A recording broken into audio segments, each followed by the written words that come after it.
Estamos en el día jueves ya 13 de mayo de 2021, vamos al espacio de la entrevista de Hechos AM como se lo veníamos anunciando desde muy temprano. Esta mañana vamos a conversar con el ministro de Obras Públicas. Hay diferentes temas con esta cartera de Estado. Estamos a las puertas de una temporada de lluvias, ha habido trabajos de mitigación en diversas zonas del país, también hay vías que están siendo intervenidas. De todo esto vamos a conversar esta mañana. Ponemos algunos elementos en contexto y luego damos paso a la conversación de hoy. El Ministerio de Obras Públicas continúa con el proyecto de construcción de la nueva carretera en el cantón La Magdalena, en la frontera El Coco, Chalchuapa, Santa Ana, la cual conecta con el municipio de Jerez, Guatemala. El proyecto fue iniciado a principios de marzo. La pavimentación de este camino rural permitirá una mejor y segura accesibilidad a los ciudadanos que transiten entre Guatemala y El Salvador. Este proyecto es una unión de esfuerzos y está siendo supervisado por el ministro de Obras Públicas de El Salvador y de Guatemala, quienes trabajan en conjunto para facilitar las condiciones de conectividad a la población. Esta mañana conversaremos sobre este y otros temas con el ministro de Obras Públicas, Romeo Rodríguez. Bienvenidos a la entrevista de Hechos AM. Así es, el ministro ya está con nosotros aquí en Hechos AM. Ministro, buenos días, bienvenido a este espacio. Buenos días, Manuel, es un gusto compartir contigo esta mañana la entrevista, también mandarle un fuerte saludo al pueblo salvadoreño que nos ve y nos escucha a través de este medio y también a través de las redes sociales. Ministro, estamos a las puertas de la temporada de lluvias. De hecho, pues ya tuvimos algunas tormentas y sabemos que esto significa deterioro de la red vial por las mismas condiciones. Sabemos que hay una circulación un tanto compleja de vehículos todos los días y esto también a la larga más la lluvia genera problemas. ¿Cómo están ustedes preparados como obras públicas para enfrentar este periodo que estamos ya prácticamente comenzando, las lluvias de este 2021? Sí, mira, nosotros como ministerio venimos trabajando prácticamente desde el inicio del gobierno en tareas básicas de prevención principalmente. Nosotros sabemos que ante cualquier emergencia tenemos que tomar dos acciones. Una de ellos es la prevención, que obviamente tiene que ser antes de enfrentar la emergencia, y la otra es la actuación en medio de la emergencia. Hemos visto cómo se dan diferentes derrumbes, deslaves, caídas de rocas, entre otro tipo de cosas en las diferentes carreteras del país que son altamente vulnerables, pero esa ya es la reacción para la emergencia. Para la emergencia vamos a tener más de 250 cuadrillas desplegadas en todo el territorio nacional, que de hecho las empresas están trabajando, todos los equipos ya están programados para poder atender cualquier eventualidad que llegue a ocurrir en este invierno, pero también se están haciendo desde el inicio, como te menciono, tareas de prevención. Entre estas tareas de prevención están diferentes obras de mitigación que hemos venido trabajando en diferentes zonas altamente vulnerables. Podemos ver, por ejemplo, la residencial Santa Lucía, cómo eliminamos una cárcava que estaba en la zona y de ahora las familias están más protegidas. De hecho, incluso ya pavimentamos el tramo de la calle principal. En este momento lo que se va a hacer es reconstrucción de los pasajes, porque de alguna manera había entrado maquinaria por los pasajes, entonces vamos a reconstruir los pasajes, pero ya prácticamente la obra de mitigación ha concluido de la residencial Santa Lucía. De igual manera en la colonia, porque está la residencial, donde tenías una cárcava, sí, y está la colonia, que es la que se inundaba normalmente, y uno podía ver diferentes fotografías en redes sociales, que llovía cerca de 5 o 10 minutos y ya la colonia estaba totalmente inundada. Y este era un problema de décadas. Entonces, ¿qué fue lo que hicimos en el proyecto? Hicimos todo un sistema de drenajes en las obras de mitigación de la cárcava que se había formado en la residencial Santa Lucía para poder canalizar las aguas lluvias del sector. Entonces, lo que estamos haciendo en este momento es desasolvando las tuberías, pozos de agua lluvias que hay en la colonia Santa Lucía para que el flujo del agua fluya de manera ininterrumpida y pueda tener su descarga adecuada. En este caso estamos incluso trabajando para poder habilitar otro tipo de descargas, pero tú puedes ver en este momento que a pesar que ha llovido, ya no hemos tenido ese impacto que se daba anteriormente. Obviamente no digo que no sea susceptible siempre a inundaciones, pero el riesgo ahora es mucho menor que el que se tenía antes, por ejemplo, hace un par de años. Entonces, con los trabajos hemos reducido la vulnerabilidad de las familias. Así como en la colonia Santa Lucía, hemos sacado también a licitación varios proyectos de mitigación. Uno de ellos es, por ejemplo, la reconstrucción de la bóveda de Brisas de San Francisco. También hemos sacado a licitación un muro que colapsó debido a las diferentes lluvias que se han tenido. Entonces luego del diseño ya sacamos a licitación el muro de la colonia San Juan, para poder realizar obras de mitigación que se encuentran en San Salvador. Así también hemos sacado a licitación otros proyectos como la cárcava del reparto Las Cañas. Estamos trabajando para poder hacer otras obras de mitigación en la residencial Quintas Doradas, que también hay un talud que está inestable. En el pasaje 4 de la residencial Santa Lucía también hay un talud que está inestable y vamos a hacer obras de mitigación. Y así en otros sectores, en Pachimalco también, en diferentes tramos de la carretera de Zacatecoluca principalmente, y así otros lugares. Sí, durante mucho tiempo se ha dicho que El Salvador está entre los países más vulnerables cuando cada vez que llega el periodo de lluvias se habla de esto precisamente, de los niveles de vulnerabilidad que tiene El Salvador. Hay situaciones que, como usted decía, no se intervinieron cuando se tendrían que intervenir y esto representa un peligro para familias, significa salir de las casas, perder los bienes o incluso, en el peor de los casos, hasta perder la vida porque hay un derrumbe o hay algo que generan las lluvias. Pero si usted tuviera que evaluar cuál es el nivel de vulnerabilidad que tiene El Salvador, ¿qué encontramos en su análisis? Sí, lo que sucede es, como tú mencionas, normalmente cuando se han construido las diferentes obras de infraestructura en nuestro país, principalmente obras viales, no se han hecho resilientes al cambio climático. Por ejemplo, hemos visto diferentes sectores que incluso se han hecho las calles y no contemplan drenajes. Sí. Uno de ellos, San Miguel, Santa Ana, por ejemplo, se construyeron diferentes sectores e incluso se urbanizaron y no se contempló todo un sistema de drenaje y descarga de agua, y lo que sucede ahora es que cada vez que llueve se inunda Santa Ana, se inunda San Miguel, y también algunos lugares de San Salvador. En San Miguel la Roosevelt era el problema que mucha gente decía. Cada vez que llueve la Roosevelt se convierte en un río aquí en la zona oriental del país, y este es un problema que afecta a toda la gente que circula por ahí y que es una vía principal que de hecho tiene mucho congestionamiento a esta hora cuando toda la gente de San Miguel va a trabajar, y que tienen el problema cuando vienen las lluvias. ¿Y qué se ha hecho ahí, ministro? ¿Qué se va a hacer ahí en determinado momento, considerando de que si mal no me acuerdo, era un compromiso que tendría que haber asumido la alcaldía municipal, de acuerdo a lo que usted nos dijo en determinado momento? De acuerdo, de hecho había un convenio con la alcaldía y el Fovial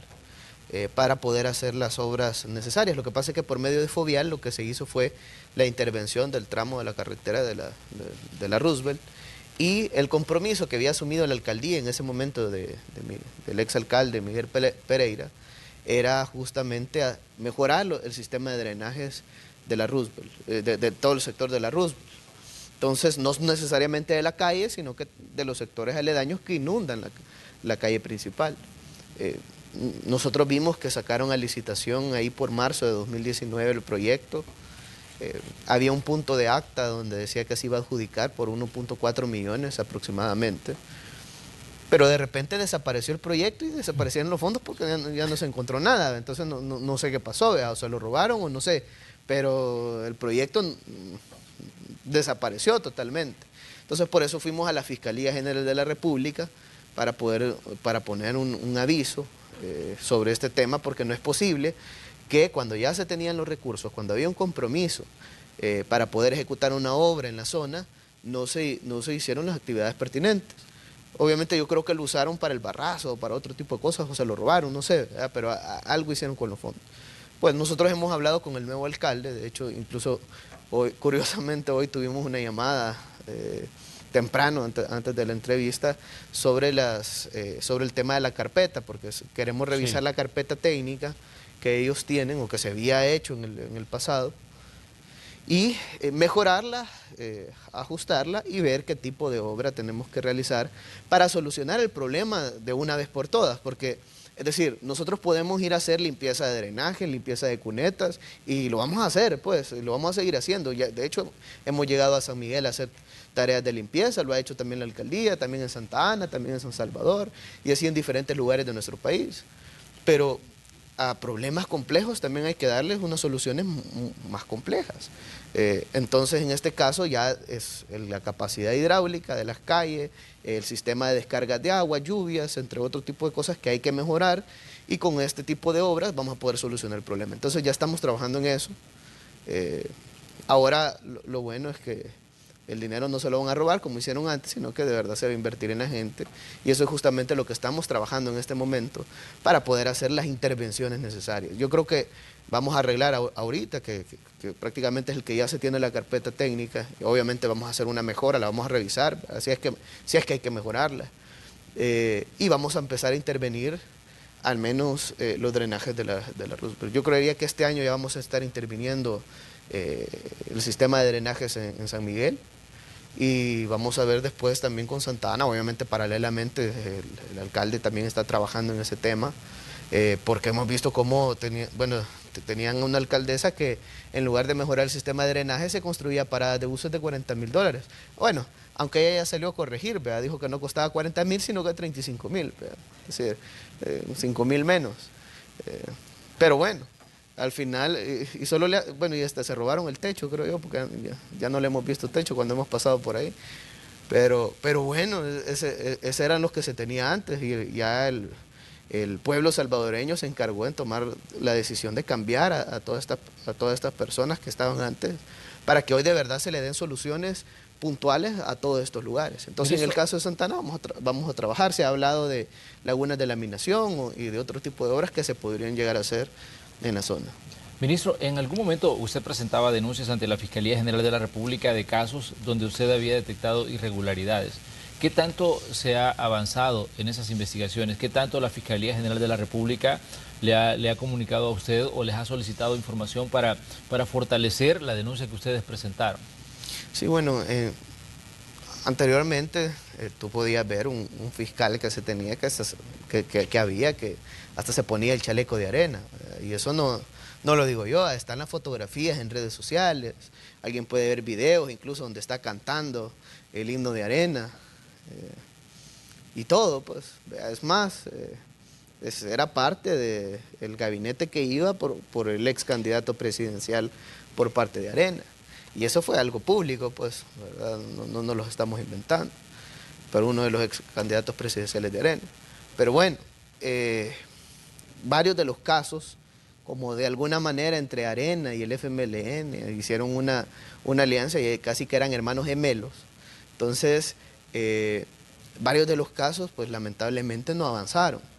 Nosotros fuimos a poner la denuncia sobre este problema que se tenía en San Miguel, que qué hicieron con los fondos, al menos que dijeran qué habían hecho con los recursos, pues porque, es decir, no sabemos qué pasó. Además estaban incumpliendo el convenio, que ya estaba incluso por vencerse. De igual manera fuimos con el tema del Citrams, fuimos a ver también otros temas como el bypass de la libertad. Si bien es cierto, se han hecho capturas de 2 ingenieros con títulos falsos, pero no sabemos qué pasó, porque según incluso los que nos comentaban, obviamente no he corroborado todavía esa información, pero dicen que incluso están libres los 2 ingenieros con títulos falsos, pues, es decir, casi que los actos que se hacían eran más políticos que otra cosa. Entonces, yo espero, y creo que así va a ser, que ahora de verdad se persiga a quienes han tomado las decisiones incorrectas. En el caso del bypass de la libertad, no es posible que se le hayan entregado $5 millones a una empresa que no cumplía con todos los requisitos, que estaba totalmente incorrecto el proceso que se había hecho de adjudicación, no tenía el diseño terminado, entre otras anomalías que se habían detectado, que incluso los técnicos del Ministerio de Obras Públicas le decían al exministro que caducara el contrato porque es decir, el proyecto no avanzaba y de hecho estaba incluso hasta abandonado. Es más, cuando llegamos nosotros, la primera sorpresa que nos encontramos es que no había maquinaria, no había equipo, no había nada. Es decir, y no había tampoco $5 millones porque se lo habían entregado a la empresa. Es decir, se llevaron el dinero y se llevaron las máquinas. Entonces, así era el gobierno del FMLN. Pues. Entonces nosotros, obviamente, esa era una Diego de Holguín 2.0, muchas de la población puede ser que no pudieron visualizar esto porque era una apertura de carretera, es decir, una carretera nueva. Entonces había que entrar a parte del proyecto para poder ver cómo estaba de abandonado todo eso. Nosotros rescatamos eso, recuperamos el anticipo, $5 millones, licitamos la obra, la adjudicamos, diseñamos nuevamente el proyecto, lo construimos, ahora es camino a Sur City y está beneficiando a miles de salvadoreños, ha incrementado el turismo en un 70%.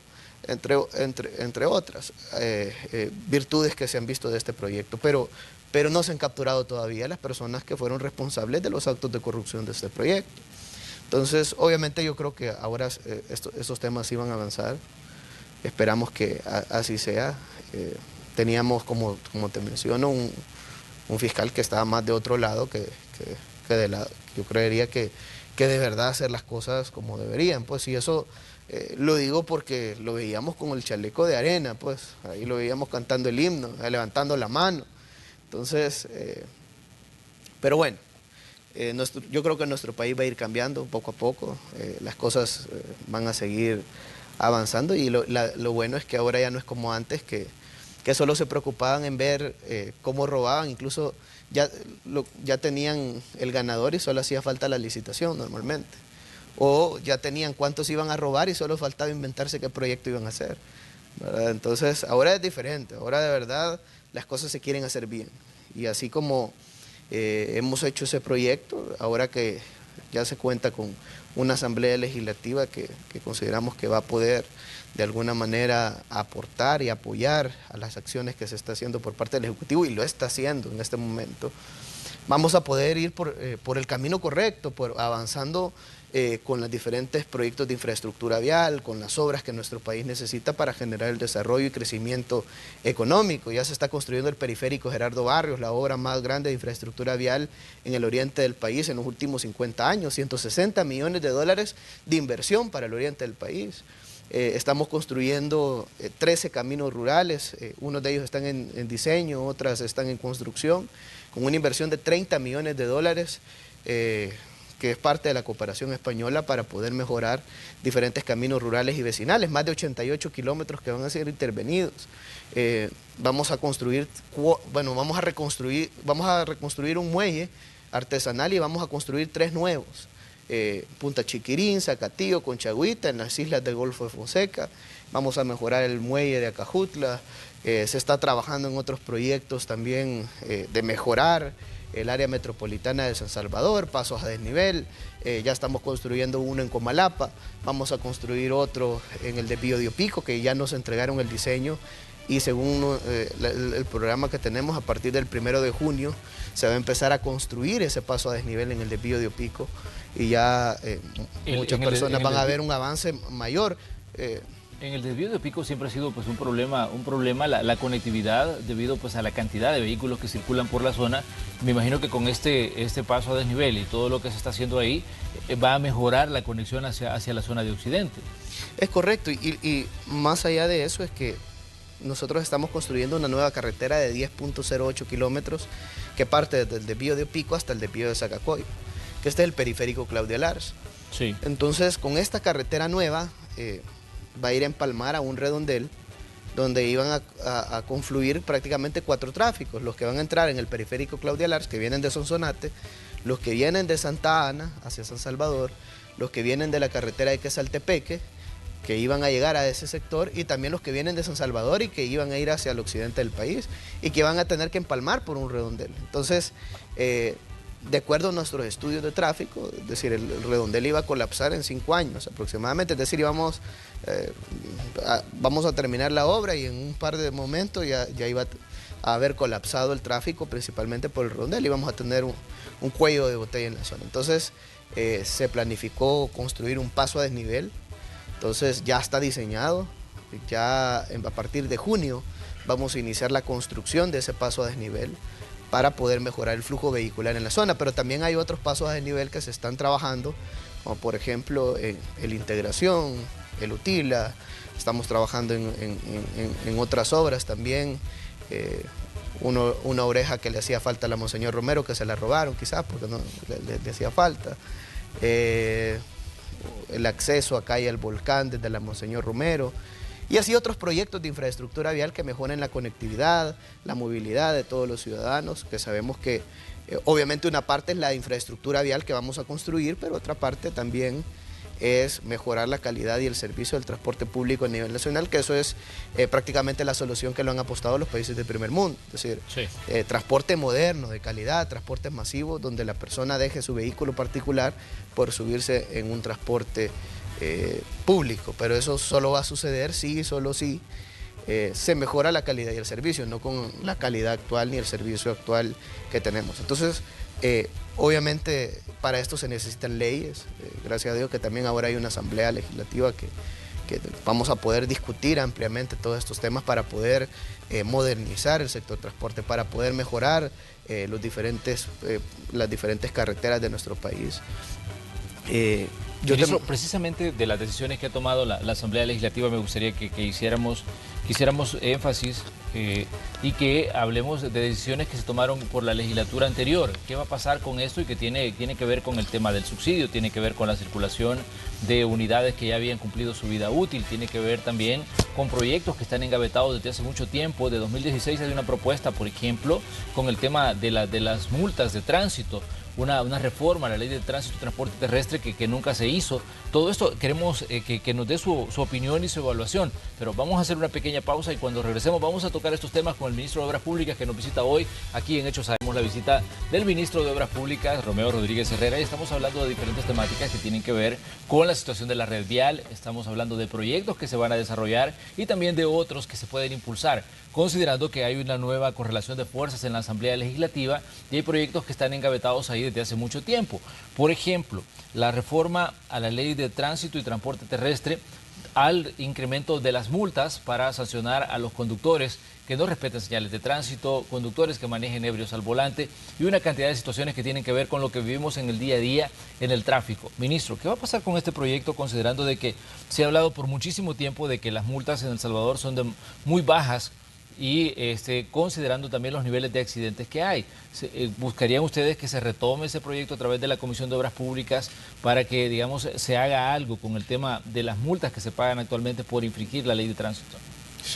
Sí, la verdad que con respecto al tema de las multas de tránsito y la ley de tránsito de transporte terrestre, hay que cambiarla. ¿Por qué? Porque es una ley que ha sido bastante permisiva con los diferentes actores que infringen las leyes de tránsito. Y te puedo dar ejemplos de casos donde vos puedes poner una penalidad y al final prácticamente sale mejor seguir cometiendo esa infracción que corregir, ¿verdad?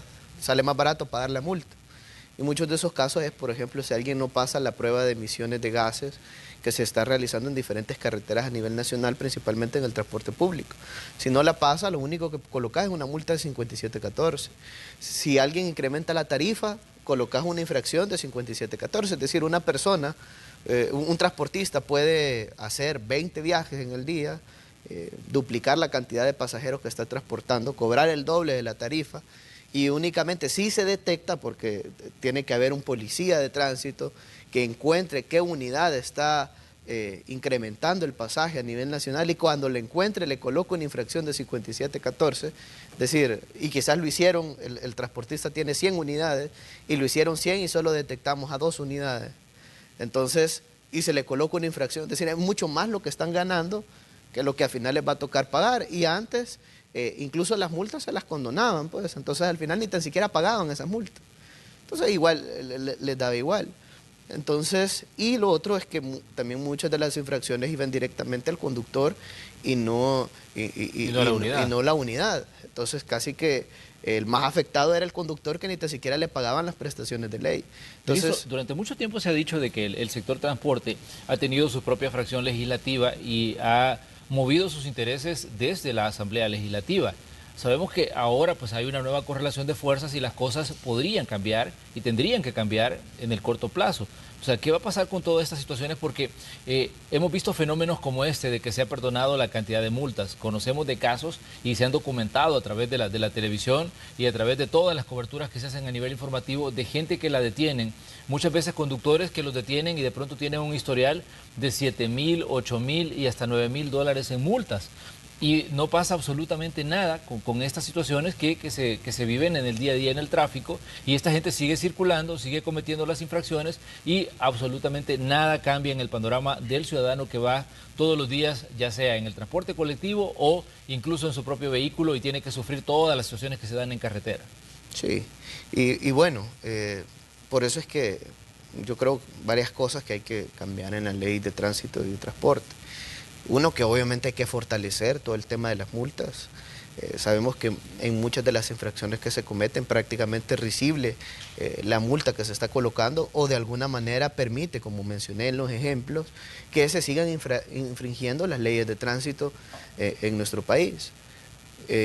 Entonces hay que fortalecerla, es decir, hay que colocar obviamente mayores multas más agresivas que lo que hemos tenido anteriormente, pero a la vez también hay que garantizar que esas multas se paguen. Sí. ¿Y cómo se van a pagar? La mejor forma es como lo han hecho los países de primer mundo. Es decir, viene alguien, infringe una ley de tránsito, hay cámaras en diferentes sectores, hay un sistema de fotomultas, es decir, hay una cámara que detecta si se infringió, o no, si alguien se pasó un semáforo, si se invadió el carril, o lo que haya sucedido en alguna carretera, si la velocidad que está conduciendo no es la adecuada. Y prácticamente la multa le llega incluso hasta la puerta de su casa. En Estados Unidos es así, en Japón es así, en otros países del mundo es así. ¿Por qué? Porque primero no hay contacto entre persona a persona, es decir, cobrar dinero normalmente es un problema entre persona a persona, o colocar una infracción. Lo otro es que directamente por medio de un sistema le puedes poner una infracción de tránsito a cualquier persona que infringe las leyes. Entonces, y ya está sistematizado, las personas podrían pagar incluso en línea. Normalmente les toca ir al banco, les toca ir a hacer Trocen, les toca hacer un gran proceso para poder pagar incluso las multas, es decir, hacer más expedito todos estos trámites. Y de igual manera, con esto también garantizar que las personas acaten las leyes. La idea no es al final hacer una cacería de brujas, poner más infracciones, multar más a las personas. O sea, esa no es la idea al final. Al final la idea es que todos respetemos las leyes de tránsito, que las leyes de nuestro país se respeten. Entonces, pero para garantizar que las leyes de nuestro país se respeten, obviamente tenemos que tener leyes más fuertes, leyes que de verdad garanticen que esto llegue a suceder. Al principio, estoy seguro que al colocar el sistema de fotomultas, van a haber miles de infracciones de tránsito, las que se van a poner todos los días. Pero va a ir bajando porque la gente va a decir, bueno, no, tengo que conducir a la velocidad adecuada, no puedo invadir carril, no puedo pasarme un semáforo cuando está en rojo, etc. ¿Tienen un proyecto para esto de las fotomultas, ministro? ¿Tienen ustedes, digamos, en el horizonte inmediato decir, bueno, esto podría ser una solución y tenemos que implementarlo? Sí, de hecho ahorita estamos terminando el estudio del área metropolitana de San Salvador. Solo para el área metropolitana sería una inversión de cerca de $50 millones aproximadamente. Obviamente ya estamos estudiando también los otros sectores del país para poder garantizar que la movilidad sea mucha más segura para todas y más ágil. ¿Por qué más ágil? Porque también la idea de estas cámaras que van a poder poner fotomultas también implica un cambio del sistema semafórico a nivel nacional. Incluso los semáforos tienen cámaras que detectan si se incumple la ley o no se incumple, o se incumple la ley de tránsito, y de igual manera son sistemas de semáforos inteligentes que miden el flujo vehicular que están en los diferentes tramos de carretera. Es decir, normalmente los semáforos que tenemos prácticamente se sincronizan manualmente. Sí. Se contabiliza la cantidad de flujo que hay de un sector u otro sector, y de acuerdo a eso se determina la cantidad de segundos en los cuales va cambiando de rojo a amarillo o a verde. Entonces, pero no es de acuerdo a una sincronización que se hizo. ¿Qué pasa si en la mañana pasan más vehículos de un sentido y en la noche pasan más vehículos del otro sentido? Sí. Pues ese tipo de mediciones, ese tipo de cambios ya no se pueden hacer en el sistema semafórico que existe actualmente, que está desfasado por décadas. Entonces, la idea es poner semáforos inteligentes también para poder mejorar esto, y que las cámaras que incluyen todo el aparato de semáforos inteligentes contabilice la cantidad de vehículos y se vaya adecuando de acuerdo a la carga vehicular, autorregulando. Y de igual manera, si alguien infringe una ley, también como ahí se aprovecha la cámara de una sola vez, se mejora esto. Y las cámaras que digo de fotomultas, la idea también es conectarla directamente con el 911, es decir, podemos aprovechar todo el sistema de cámaras, que incluso ya el existente, lo que ya tiene el 911 actualmente, Obviamente estamos viendo un software que sea compatible con todo el sistema que se tiene actualmente y a la vez ver el tema de la delincuencia y ver el tema de la seguridad vial de todos, que se cumplan de verdad y se respeten las leyes de tránsito en todo nuestro país. Vamos a comenzar en el área metropolitana y de ahí la idea es irnos expandiendo para poder lograr las mejoras en este sentido. Entonces, yo creo que incorporando la tecnología es la mejor manera que podemos garantizar que de verdad se cumplan las leyes. ¿Por qué? Porque normalmente puedes tener 1000 policías de tránsito, pero para todo el país, para 262 municipios, 1000 policías de tránsito es totalmente... Es imposible que se pueda regular todo esto, o teniendo 300 o 400 gestores, que igual no pueden poner multas, que obviamente se está analizando eso también. ¿Considera usted necesario que se le dé a los gestores de tráfico la potestad de poder imponer una sanción? Hemos visto cómo mucha gente los irrespeta, porque considera que solo son, digamos, semáforos humanos que están ahí regulando el tráfico en determinado momento, pero la gente está consciente de que un gestor no le puede poner una multa, y muchas veces esto lleva a que se le falte el respeto a estas personas que están trabajando todos los días, y sobre todo en las zonas de mayor tráfico. Sí, yo considero que hay que revestir al gestor con ese cuerpo legal que pueda de alguna manera garantizar que se cumplan las leyes de tránsito. ¿Por qué? Porque la idea es también diversificar la cantidad de personas que tenés en las diferentes carreteras. Es decir, si tenés 500 gestores de tráfico y tenés 1000 policías de tránsito, al final los gestores no pueden poner multas. Entonces no es como, no puedes decir tengo 1500 personas. En realidad siempre tenés 1000. ¿Por qué? Porque los gestores lo único que van a poder hacer es acciones para agilizar el tráfico vehicular en diferentes zonas. Obviamente siempre va a haber un grupo que se va a encargar de hacer diferentes operativos y que quiero dar a entender como los operativos que se pueden dar en diferentes carreteras. Por ejemplo, en Los Chorros tenemos un carril reversible que se habilita todos los días desde las 7 de la mañana hasta las 8 de la mañana aproximadamente para todas las personas que vienen del occidente del país que puedan ingresar en un carril adicional. Hay un tramo en el Poliedro que parte para subir desde el Poliedro hacia San Salvador, son el primer tramo es de 2 carriles y después se hacen a 3. Pues en el tramo que es a 2 carriles se ha habilitado un carril adicional para poder garantizar los 3 carriles en todo el tramo de carretera. Entonces, este tipo de operativos que se ponen conos, que se quita los separadores, que después se tienen que poner, o otro tipo de sistemas y de operativos que se pueden poner en redondeles, o en otro tipo de carreteras, en el Utila, por ejemplo, se está trabajando desde las 4 de la tarde, un operativo donde se trata de garantizar que el flujo que viene desde San Salvador hacia el Puerto de la Libertad sea mucho mejor, más ágil. ¿Por qué? Porque son más personas las que se están movilizando hacia ese sector. Sí. Entonces, a esa hora, ¿verdad? En horas de la mañana es al revés. Hay más personas del Puerto de la Libertad que vienen hacia San Salvador. Pero lo que te quiero decir es que ese tipo de operativos, obviamente esas personas van a estar ocupados en hacer el operativo. Pero necesitamos también personas que estén en el lugar y que si ven que alguien irrespeta las leyes de tránsito, pues garantizar que se respeten de verdad, es decir, poner la infracción correspondiente. Pero lo que te quería decir al final, podemos tener 1500, 2000, 3000, 4000.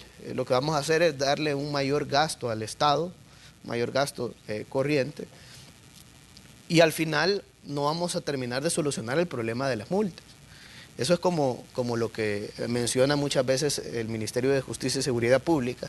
Y por eso está la fase 3 del Plan Control Territorial, donde puedes tener miles de policías, de soldados, y al final es importante incorporar la tecnología para el tema de la delincuencia. Y de igual manera, en este caso, con el tema de la accidentabilidad vial, con el tema de la seguridad vial para todos, es necesario incorporar la tecnología, cámaras que van a estar conectados con el 911 y con el Viceministerio de Transporte para garantizar 2 cosas. 1, la seguridad contra la delincuencia y 2, también la seguridad vial de todos, ¿verdad? ¿Cómo la seguridad vial? Pues garantizando que se respeten las leyes de tránsito en nuestro país. Y a medida que todos vayamos respetando las leyes de tránsito, pues la accidentabilidad vial pues, se va a ir reduciendo drásticamente, como ha pasado en diferentes países del mundo. Exactamente. Ministro, hay situaciones que hay mucho interés de parte de la gente que nos sintoniza.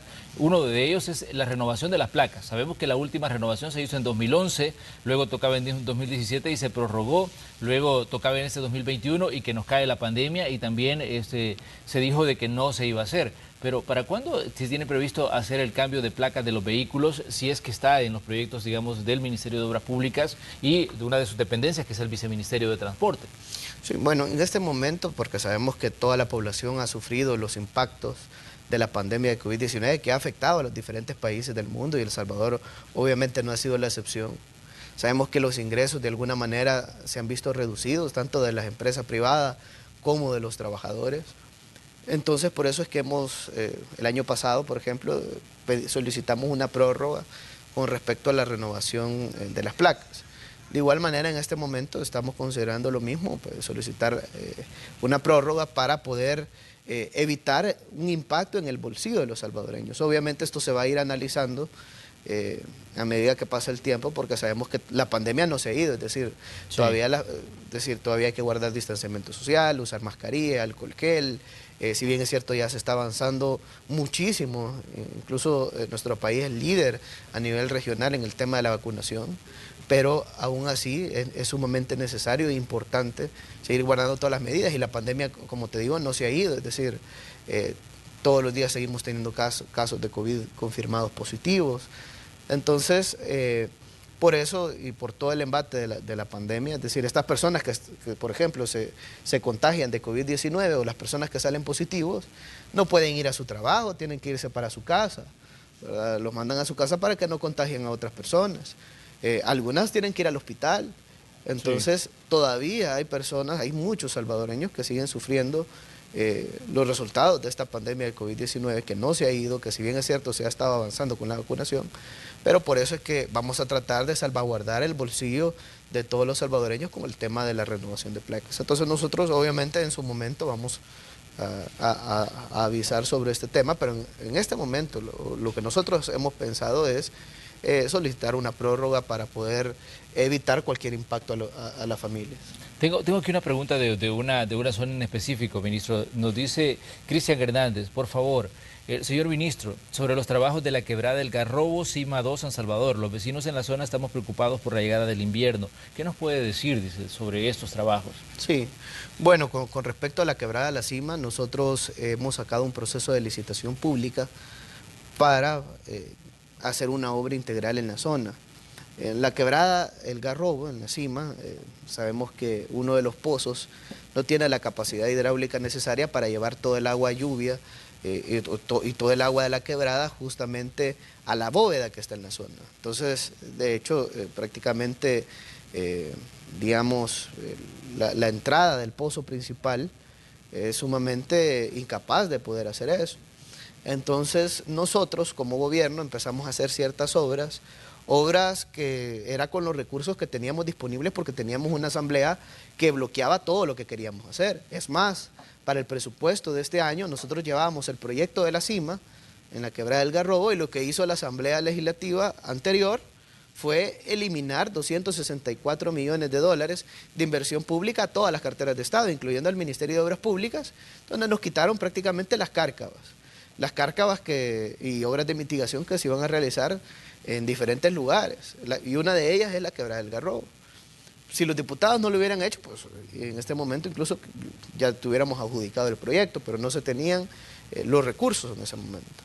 Entonces, pero a pesar de eso, hemos tratado de salir adelante, ya tenemos los recursos, hemos sacado el proyecto de licitación pública, han ido bastantes empresas a la visita que hemos hecho en el lugar, y esperamos muy pronto poder adjudicar este proyecto para que ya podamos ingresar a la zona y poder realizar y ejecutar las obras necesarias para poder reducir el riesgo en la zona de una vez por todas, para que este tipo de cosas no siga ocurriendo como ha sucedido anteriormente. Lo que hemos hecho estos días anteriores es ir a hacer una limpieza a la quebrada para poder evitar algún riesgo de inundaciones que se pueda dar. Claro. Si bien es cierto, hicimos una obra temporal que fue una tubería de cerca de 45 pulgadas que hemos colocado, que eso de alguna manera, si se llega a elevar el nivel del agua de la quebrada, va a drenar prácticamente el agua y no va a hacer que se inunde la calle y que de alguna manera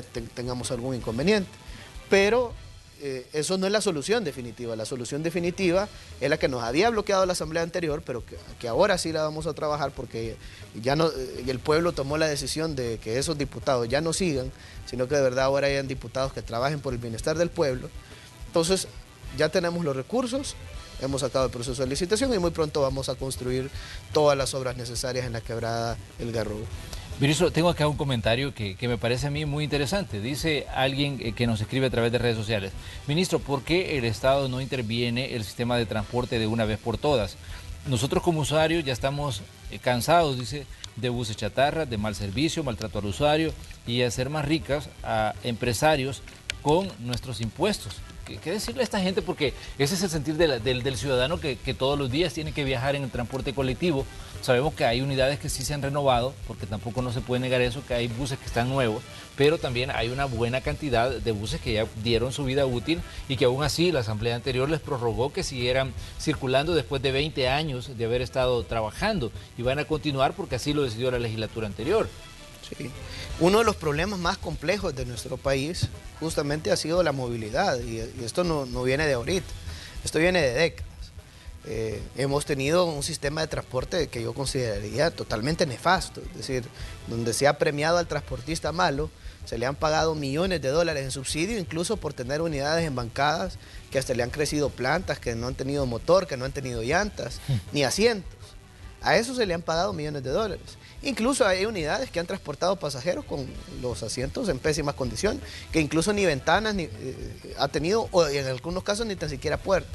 Incluso algunos de los usuarios han entrado a las unidades de transporte público y han encontrado hoyos adentro de las unidades prácticamente, claro, que incluso representa un riesgo. Y eso es lo que hemos heredado. Obviamente, como es un problema complejo, también la solución, no podemos dar a un problema complejo una solución sencilla, sino que tiene que ser una solución también compleja. Lamentablemente también el hecho de poder ir corrigiendo este tipo de acciones o este tipo de cosas que hemos visto, depende también de leyes que tienen que ser más agresivas para el sector transporte, como lo son en diferentes países del mundo, que como digo, al final no es una cacería de brujas, sino que al final lo que queremos es mejorar la calidad, mejorar el servicio del transporte, y que al mejorar esto, al final van a ser más usuarios los que van a querer abordar las unidades de transporte público. Pero esto solo se va a dar solo si mejoramos la calidad y el servicio. Si las unidades dan un salto de calidad, transformar, ordenar al sector, que es lo que tenemos que hacer. Pero lamentablemente, como mencioné, por ejemplo, es decir, ¿qué pasa si una unidad no está en buenas condiciones? Podemos quitarle la compensación económica, pero probablemente no le podamos quitar la concesión y dárselo a otro, claro, alguien que sí quiera trabajar bien, porque las leyes no nos los permiten, y además habían contratos de concesión que se habían hecho más para favorecer al transportista que para favorecer a los usuarios.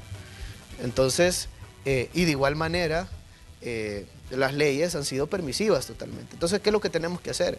Avanzar en este tema, que las unidades de transporte público se vayan renovando en menos tiempo. En los países de primer mundo se renuevan entre 10 a 15 años aproximadamente, claro, las unidades de transporte. En El Salvador, los diputados que estaban anteriormente, no significa que en estos últimos 3 años, sino que lo aprobaron antes. Pero ¿por qué digo que los diputados que estaban anteriormente? Porque muchos de ellos ya tenían más de 20 años de estar legislando. Entonces, ellos aprobaron que pasara de 15 años la antigüedad de las unidades a 20 años. E incluso estaban promoviendo que se incrementara un año adicional, es decir, que llegaran hasta 21 años. Y muchas de las veces lo que han estado haciendo todos los años es irle prorrogando la cantidad de años en los cuales las unidades puedan circular actualmente. Según la ley actual es 20 años, pues hay que cambiarla. Obviamente es un proceso gradual, porque si la cambiamos de la noche a la mañana, tendríamos que renovar, solo pasarlo de 20 a 15 años, ser más de 1000 unidades de transporte público. Obviamente es un paso que se tiene que dar gradual para ir transformando el sector poco a poco, que obviamente ha sido afectado por la pandemia, pero también ha sido beneficiado por los diputados anteriores, entonces, y por los gobiernos anteriores también.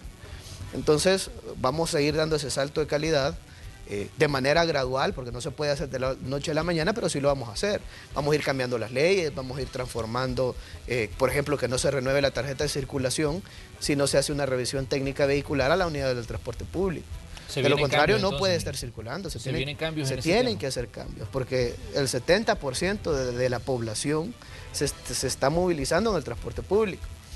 No puede ser que siga movilizándose en esas condiciones, en condiciones deplorables, con mal servicio, con mala calidad.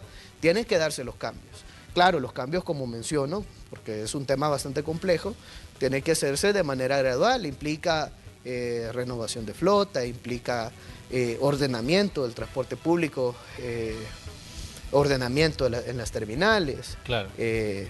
Compra de unidades, que no es que se tienen disponibles todas en el país, hay que importarlas. Entonces, pero para ir haciendo estos cambios graduales, nosotros ya estamos avanzando, es decir, ya todo esto ya se está discutiendo, se está revisando, se está analizando para poder hacer de verdad las transformaciones que son sumamente necesarias en nuestro país.